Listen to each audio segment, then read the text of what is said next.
Hola a todos, yo soy Gina Cabrera, investigadora histórica y genealogista. Esto es Raíces del Noreste, este espacio para hablar de nuestra historia, cultura, arquitectura, gastronomía, todo lo que tiene que ver con nuestra identidad como norestense. Conmigo está hoy Nidia Prieto, que viene a hablarnos de un tema invisible e importante. Así es, vamos a hablar de las mujeres recolectoras que estuvieron aquí desde la época prehispánica. Sí, entonces vamos a hablar de la figura de la mujer, la importancia dentro de las comunidades indígenas, de estas comunidades prehispánicas que estaban aquí y siempre estuvieron aquí. ¿Qué nos puedes empezar a contar? Bueno, como bien dices, o sea, sabemos que los pueblos originarios, ¿no? Casi todos cazadores recolectores, pues fueron muy poco nombrados, ¿no? Porque para empezar, recordemos que fueron tomados casi como parte del territorio, ¿no? Es decir, cuando se cedían estas tierras por parte del rey, pues se otorgaban junto con todos sus recursos y las personas que habitaban en él eran parte de esos recursos, ¿no? Entonces, por ejemplo, a mí me llamaba la atención el hecho de que generalmente cuando los frailes o los españoles interactuaban con las tribus, generalmente lo hacían con los hombres, ¿no? Okay. Con los jefes, con los capitanes, con los grandes guerreros. Y de alguna manera se veía como que a las mujeres se les hacía menos, ¿no? Pero la verdad es que no sabemos si dentro de las comunidades nativas las mujeres tenían un papel predominante o no, en tanto a valor simbólico, sino que esa es más bien una actitud o una conducta que se debía a la forma de la cultura hispánica. Es decir, un hombre generalmente iba a hablar con un hombre, ¿no? O sea, no sabíamos si dentro de estas tribus seminómadas las mujeres tenían el mismo papel, solo que los hombres europeos se comunicaban directamente con otros hombres. Así es. Por ejemplo, a mí lo que me viene a la cabeza es que durante las rebeliones, ya contra los españoles, muchas veces son mujeres, mujeres que tienen algún tipo de poder esotérico dentro de la comunidad, son las que incitan a la rebelión, ¿no? Entonces, ahí, por ejemplo, hablamos de que sí tenían un papel importante, por lo menos espiritualmente, ¿no? Es decir, tenían también esta capacidad de comunicarse hacia lo divino y de transmitir el mensaje a su gente, ¿no? Entonces, por ejemplo, hay un libro que se llama Las visiones de una bruja huachichil, que precisamente habla de una rebelión en el estado de San Luis Potosí. Busquen ese libro, que es muy bueno, porque es precisamente, documenta esa rebelión. Y entonces siempre es una mujer que usa una cornamenta de venado, toma peyote, y dentro de sus visiones entonces empieza a hablar de cómo la llegada de estos hombres y de estas mujeres, ¿no? Que vienen de lejos, va a significar el apocalipsis para ellos, ¿no? Para ellos es el fin de su tiempo, ¿no? Ella lo anuncia. Así lo enuncia, sí. ¡Wow! ¡Qué visión! Primero, qué visión tan acertada. Sí. Claro, era mujer, obviamente. Acertó. Era sensitiva, sí. Sí, pero bueno, esto que nos hablas no es algo que normalmente tengamos como la imagen de la mujer. Tenemos la imagen del chamán, del sacerdote, pero ahora que lo menciones, es un papel muy importante dentro de una tribu. El ser la conexión con lo divino, el ser el canal de comunicación. Así es. Entonces, ¿podemos hablar de una posición fuerte o de igualdad de la mujer dentro de las tribus? Sí, bueno, yo creo que es muy aventurado poder pensarlo en nuestros términos, ¿no? En nuestros términos occidentales, pero yo creo que sí tenían estas colectividades, quizás no igualdad, pero sí tenían, digamos que no eran tan estratificadas como ya las sedentarias, ¿no? Sino que más bien había muchos papeles dentro de la tribu, ¿no? Es decir, había esta parte femenina necesaria que implicaba los cuidados, la nutrición, la limpieza, la curación, ¿no? Que generalmente estaba vinculado a las mujeres. Pero aquí quiero ser cuidadosa en lo que digo, porque no quiere decir que fuera general, asentado en las mujeres. Había hombres, bueno, cuerpos masculinos que también asumían algunas de estas labores de cuidado, de nutrición, porque era necesario bajo ciertas circunstancias, o incluso porque algunos asumían esos papeles femeninos, ¿no? Okay. Hay constancia de estos roles que vemos más femeninos, también efectuados por hombres. Así es. Okay. Sí, o sea, hay algunos reportes documentales que hablan de personas que desde un cuerpo masculino efectúan tareas femeninas, ¿no? Lo que ahorita llamaríamos homosexuales, pero pues digamos que no lo podemos ver en los términos que nosotros ahorita lo consideramos, ¿no? Este punto que tomas, hablando de energías femeninas, masculinas y la representación de cada quien, el que un hombre dentro de estas tribus tomara un papel más femenino, ¿estaba mal visto?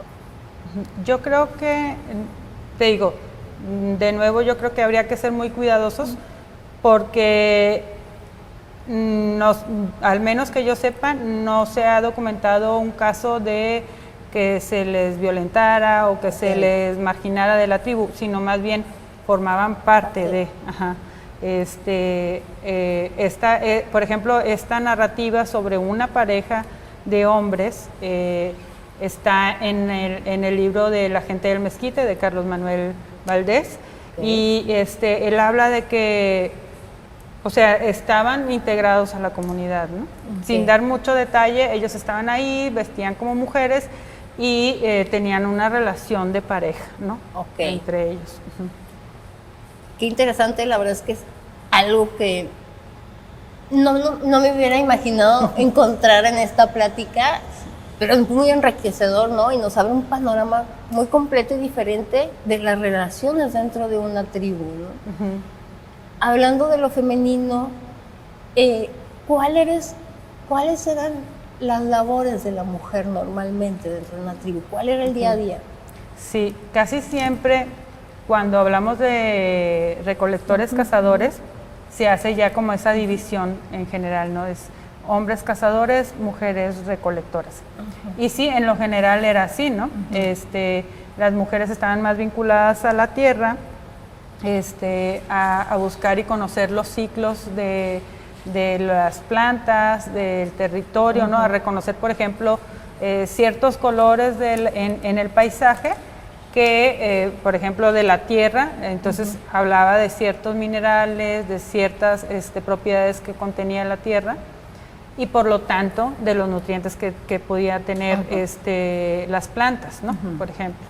Entonces, yo creo que se ha hablado en general de que las mujeres fueron quienes descubrieron la agricultura, precisamente debido a ese nivel de observación y a ese contacto, ¿no? Sí, digamos que en ese sentido ellas llevaron como esa secuencia de cuál es el crecimiento y el ciclo que va siguiendo una planta, ¿no?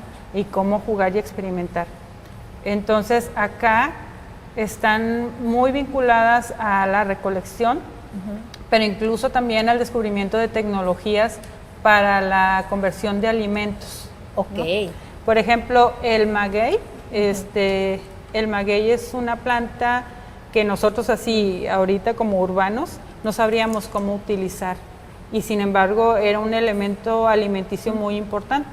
Por ejemplo, la primera, la más que a lo mejor algunos conocemos, y si no los invitamos a que lo prueben, es el aguamiel, ¿no? Ah, sí, claro, los invitamos mucho. Sí, búsquenlo y pruébenlo, es súper nutritivo. es, digamos, la savia de la planta, ¿no? Entonces, ellos aprendieron a ordeñar, de alguna manera, por así decirlo, ordeñar la planta. Es decir, había que hacer ciertos cortes en zonas muy específicas para poder hacer que la planta produjera más aguamiel que la que produciría para sí misma. Y de esta manera ellos sabían en dónde estaban los magueyes y los estaban usando, y era, digamos, su agua de uso, ¿no? Entonces, esa es una, y luego la otra es cuando se escarba el maguey y se saca, sabemos que es una piña, ¿verdad? Y esa piña se ponía a cocer en pozo. O sea, se hacía como en barbacoa, porque cabe hacer la aclaración que la tecnología del cocimiento de la barbacoa en pozo es aridoamericana, ¿no? Así es. Entonces, se hacía en pozo y entonces conseguían que la planta se hiciera dulce, ¿no? O sea, se concentraba todo su azúcar, y entonces era un alimento muy dulce, muy nutritivo y que podía perdurar días. Entonces, hablando de un sistema de subsistencia que es como tan al día, ¿no? Era importante hacer que estos alimentos pudieran prolongar su vida, ¿no? Su vida útil. Entonces los tenemos por la parte de la de la recolección, lo que es la alimentación de la tribu, el desarrollo de estas tecnologías que no es nada despreciable. Y me imagino que por consecuencia la salud, el conocimiento de las plantas y aplicarlo también a la curación era visto como labor femenina. Sí, efectivamente. Como sabemos, y también esto es como una visión muy general que se tiene todavía de estos grupos. Los hombres generalmente tenían una labor más periférica, ¿no? Es decir, se alejaban más del grupo porque generalmente estaban buscando caza o porque estaban también cuidando el perímetro, ¿no? O sea, había que, digamos que, por ejemplo, en esta cuestión masculina es la de cuidar, ¿no? Proteger como a un nivel más amplio, ¿no? De que no lleguen los enemigos, de que no lleguen depredadores, etcétera, ¿no? Entonces, en ese sentido, las mujeres eran las que estaban más al cuidado y al pendiente de los niños, de los enfermos, de los abuelos, ¿no? Y pues, como sabemos, como poco a poco hemos ido recuperando esa idea de la alimentación es una forma de cura, ¿no? Así es. Porque pues generalmente desde la modernidad la idea era la enfermedad se tiene que curar por medios alópatas y tiene que ser como muy directo hacia los síntomas, ¿no? Entonces acá no, acá había más, acuérdense de esta cuestión holística de, bueno, el alimento tiene que ser parte de la cura, pero pues está también toda esta cuestión, pues ahora sí que espiritual, ¿no? Porque pues recordemos que eran culturas muy animistas, entonces también la falta de salud estaba vinculado a algún desorden espiritual, ¿no? Wow. Siendo seminómadas, me imagino que recorrían distancias muy grandes. Niños, adultos, todo el mundo, ¿no? Y tienes que transportar tus cosas. Estos objetos, pieles, canastos, vasijas y todo, ¿quiénes los transportaban y quiénes los elaboraban? Sí, bueno, yo creo que también eso puede ser como muy indistinto porque sabemos que los hombres también elaboraban, aunque más bien elaboraban herramientas, estaban como más dedicados a la parte lítica, ¿no? De los chuzos, las hachas, pero pues sí, digamos que la parte textil está un poco más asociada hacia lo femenino, ¿no? Hacia lo femenino. Y bueno, aquí por ejemplo, en nuestra cultura está como muy vinculado la fortaleza física con lo masculino. Sí. Y sin embargo, por ejemplo, sí podemos ver que en estas culturas esa fortaleza física también la debían de tener las mujeres, ¿no? Claro. Ellas debían de cargar muchas de las cosas que tenían a la mano. Y aquí otra vez, porque por ejemplo desde el ojo pues del colonizador, ¿no? Casi siempre se decía que los hombres eran flojos o que eran dispersos y que que descuidaban a sus mujeres, porque sus mujeres debían de ir cargando los objetos, pero no veían el sentido de que ellos debían de estar listos para accionar, ¿no? O sea, ellos debían de estar listos para movilizarse, para contener, para cuidar ahora sí que la frontera de la tribu, ¿no? Claro, era un equipo, era una comunidad y hombres y mujeres tenían que tomar su lugar y hacer su parte para el bien de toda la comunidad, ¿no? Dentro de esto mismo, pues las mujeres somos depositarias de un saber y encargadas, sobre todo en la familia, de transmitir los valores y transmitir mucha información. ¿Qué papel tenía la mujer en ese entonces a ese respecto, ¿no? Pues sabemos que, por ejemplo, siempre está esta cuestión de la narración, de la narración mitológica, ¿no? Si bien sería muy atrevido de mi parte decir que eran narradoras de cuentos, bla, bla, bla, supongo que sí existió, pero digamos que de manera más certera puedo decir que los conocimientos más claros que nos han llegado a la actualidad es la comida. Oh.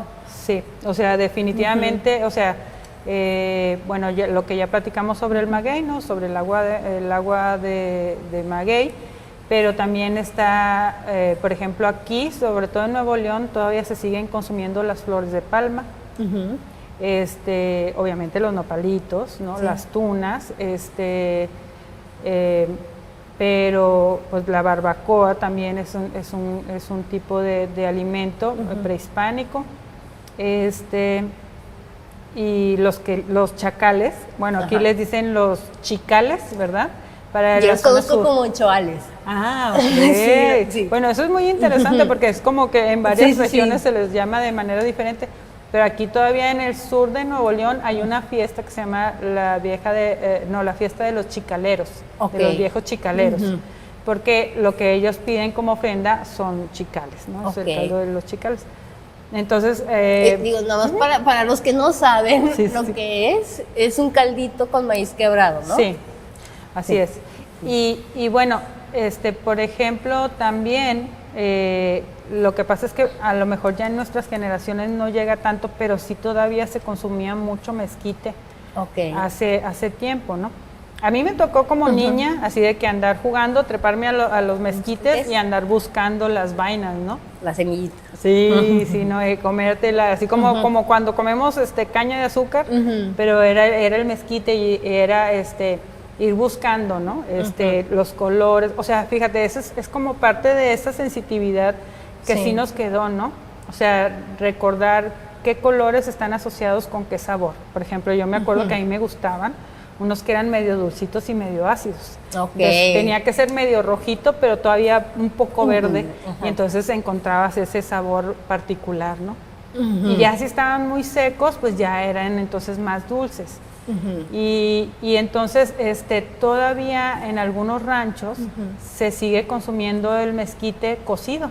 O sea, por ejemplo, tú recolectas las vainas del mezquite y se ponen a hervir, sencillamente. Y lo que hace es que pues se hidrata el mezquite, entonces ya nada más está, porque no se traga, ¿verdad? Entonces nada más masticas la pulpa y la escupes, ¿no?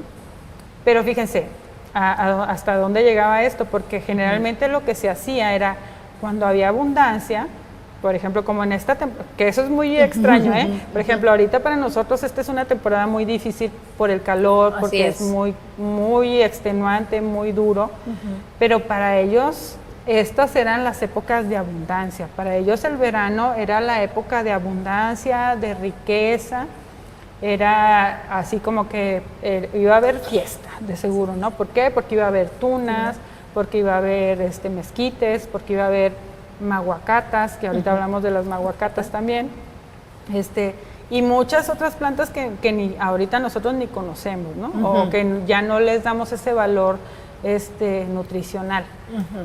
Entonces, recolectar mezquites y comérselos así como decimos, ¿no? Masticarlos y ir dejando el gabazo. Muchas veces el gabazo se iba dejando en un lugar, se iba recolectando porque cuando ya venía así de bajada el verano, entonces todo esto se recolectaba y entonces había que estarlo machacando y hacer harina de mezquite que iba a ayudar pues para los para tiempos el invierno, duros, sí, exactamente, ¿no? Es la sabiduría, ¿no? Del mejor aprovechamiento de todos los materiales. Así es.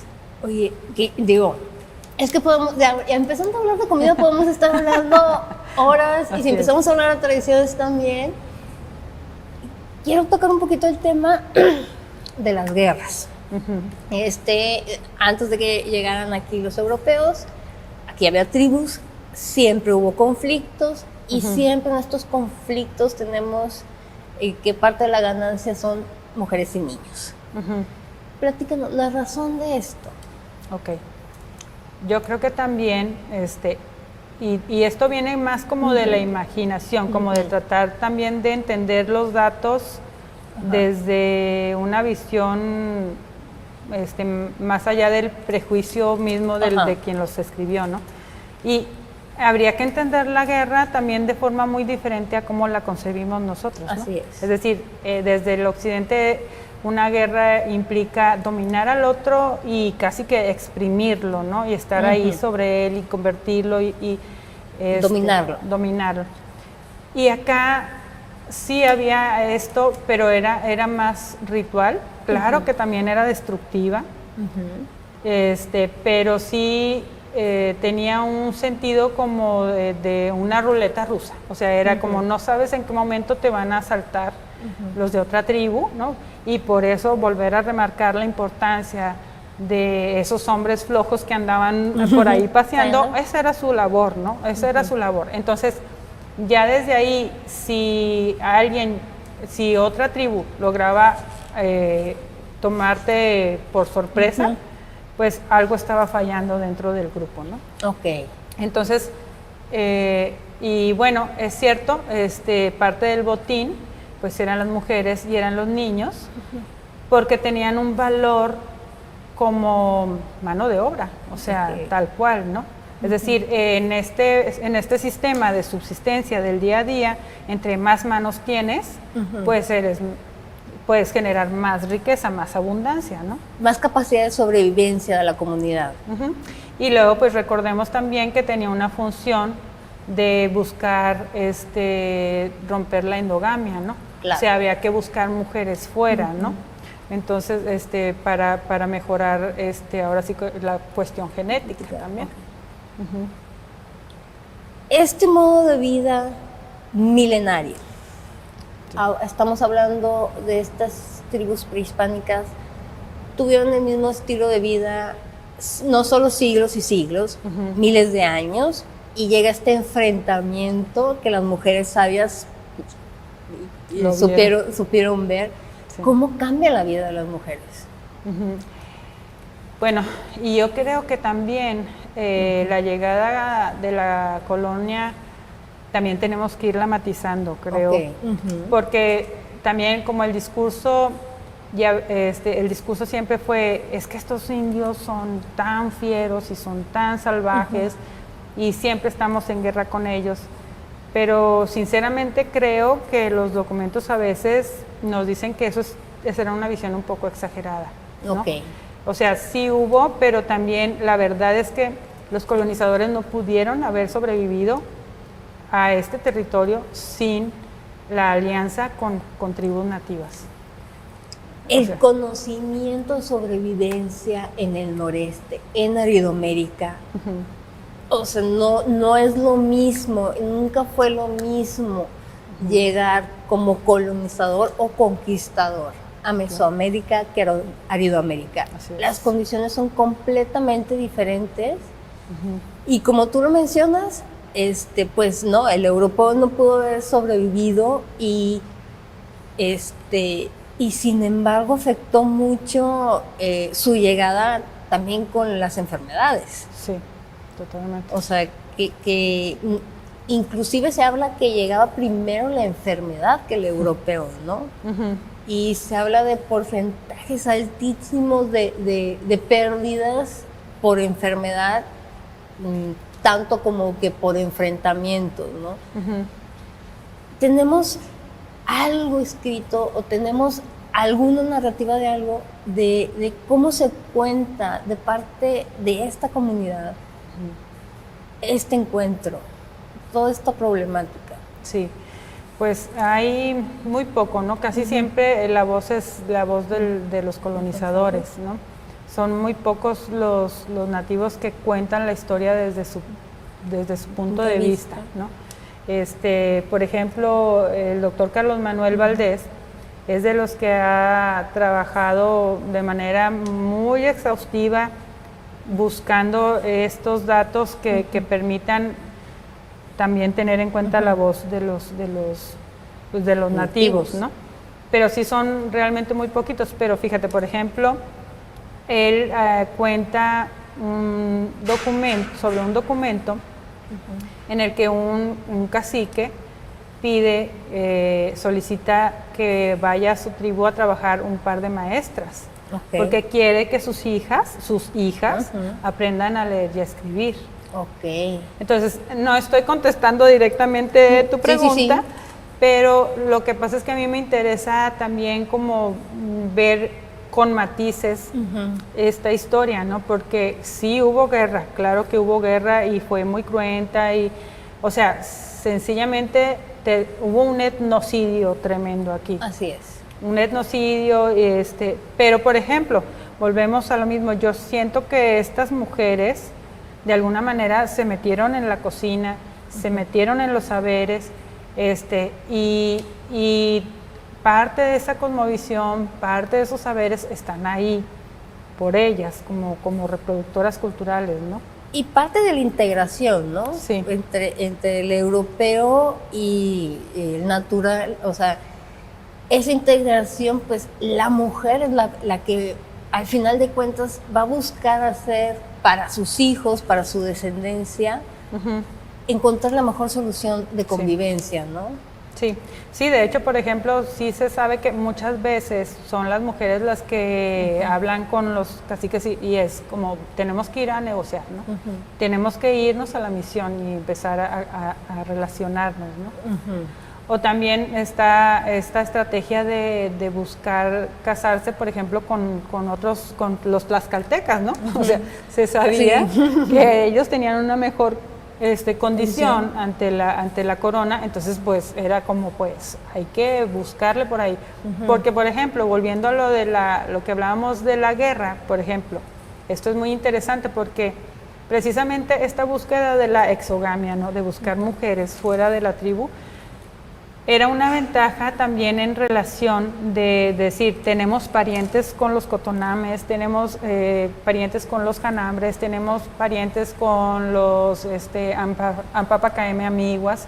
Entonces, si queremos ir y hacerles la guerra, entonces va a ser esa mujer de los cotonames que va a ir y va a decir, oigan, queremos hacerles una ofrenda de paz, ¿no? Entonces, pues yo creo que con la colonización pasa lo mismo, o sea, en condiciones en las que ellas ven que es necesaria la paz, ellas van a ser quienes van a pedirles a los hombres que hagan la paz, ¿no? Pero cuando ellas ven que es necesario proteger su espacio y su modo de vida con guerra, ellas son las que estimulan al mitote de guerra, ¿no? Y entonces preparan, porque habría que entender, no hablamos mucho del mitote, pero rápido, el mitote era esa maquinaria de guerra o de paz, ¿no? Entonces ellas eran las que lo preparaban, ellas eran las que preparaban el peyote, ellas eran las que preparaban la comida, el lugar para que durmieran, entonces el papel que ellas tenían era importante. Entonces, de alguna manera también tenían voz y voto importante dentro de la tribu, ¿no? Sabemos que hay tantas lagunas de información, hay tantas cosas que nunca vamos a poder saber. O sea, hay mucha información que se perdió, tanto de las comunidades nativas como del día a día y de la vida de las mujeres. ¿Qué es de lo que han podido ustedes rescatar? Tú en tus investigaciones, ¿qué es lo que más te asombra o lo que más te gusta o lo que más te llena de esas historias? Sí, pues a mí me parece que para empezar ha sido y va a ser un trabajo de humanizarlos, ¿no? Okay. Porque para empezar, pues siempre se les ha considerado como animales salvajes prácticamente, ¿no? Okay. Entonces, para mí, o sea, este trabajo de irlos dibujando como humanos, creo que es como la parte más rica, ¿no? Ahorita yo en mi caso estoy sobre todo como trabajando en la exploración textil, ¿no? Okay. Y me interesa mucho trabajar con esta cuestión de los símbolos dentro del bordado y del crochet. Okay. Entonces, tengo un libro que para mí es así como mi gran tesoro, que es un libro que reproduce los textiles de la Cueva de la Candelaria. Wow. Que son los textiles más antiguos que hay en Latinoamérica, ¿no? Okay. Con más de 4.000 años de antigüedad y son de una calidad impresionante, ¿no? Okay. Y hay ese juego, hay mucho juego con los colores, con las formas, con las figuras y llaman, ¿no? O sea, traen un mensaje y traen un mensaje de eso, o sea, de humanidad, de afectos, de relaciones. Hay una imagen que para mí es muy bonita, que se encontró ahí un cráneo de una mujer con un tocado hermoso de flores y unos aretes también de flor hechos de lechuguilla, ¿no? Y es impresionante, ¿no? Por eso, porque es esa riqueza y esa belleza, ¿no? Que ellos nos dejaron como testimonio de su presencia, ¿no? Y que las mujeres de estas comunidades sobrevivientes, de estas comunidades que todavía tenemos, vaya, estamos aquí en el Museo Estatal de las Culturas Populares viendo el trabajo de hombres y mujeres, sí, entendemos, más el papel de las mujeres como herederas y transmisoras de toda esta cultura, ¿cómo se ven ellas a sí mismas o cómo ves el papel de ellas ahora? Pues es que sobre todo a mí me ha tocado trabajar con mujeres artesanas y es muy bello porque ellas tienen claro eso, ¿no? O sea, al final están haciendo belleza y están haciendo belleza desde su cosmovisión, desde su vida, desde su alma, ¿no?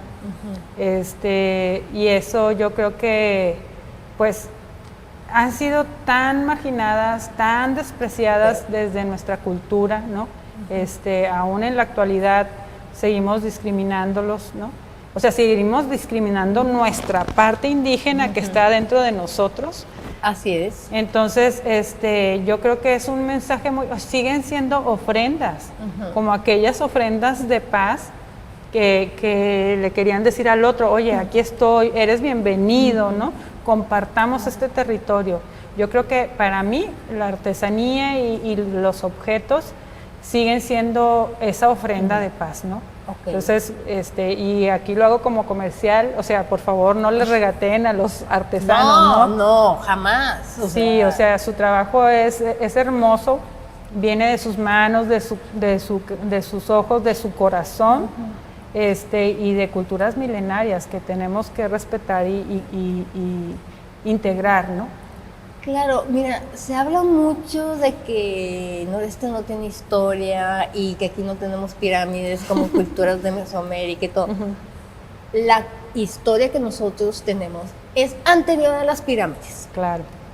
Tenemos prehistoria. Tenemos una herencia prehistórica y podemos verla viva. Y eso no tiene precio, que nadie nos diga, nos venda que no tenemos historia, que no tenemos lugares arqueológicos. No, es cierto, lo tenemos y está vivo. Sí, sí, sí. Son Y riquísimos, sí. Y lo vemos en las calles, o sea, vemos También. a la gente con esta artesanía tratando de aferrarse a ellos, en Claro. no separarse de cultura y su tradición. Sí, sí. Y es algo hermoso lo que hacen. Sí, sí, totalmente. Sí, hay muchos testimonios de esta cultura prehispánica, ¿no? O sea, por ejemplo, Mina, Nuevo León es riquísimo en ella, ¿no? Está, por ejemplo, el sitio arqueológico de Boca de Potrerillos. Por favor, búsquenlo y visítenlo porque ahora sí que les va a cambiar la vida. Es impresionante. Está Chiquihuitillos, en Bustamante, en Icamole también hay manifestación de arte rupestre. Y bueno, casi todo el noreste está lleno, ¿no? Por ejemplo, en Terán está también un lugar maravilloso que es un observatorio que precisamente se sincroniza con el solsticio de invierno. Sí, entonces... Vamos a tener que ir. Sí. Ya, la detrás de la cámara ya está enterada.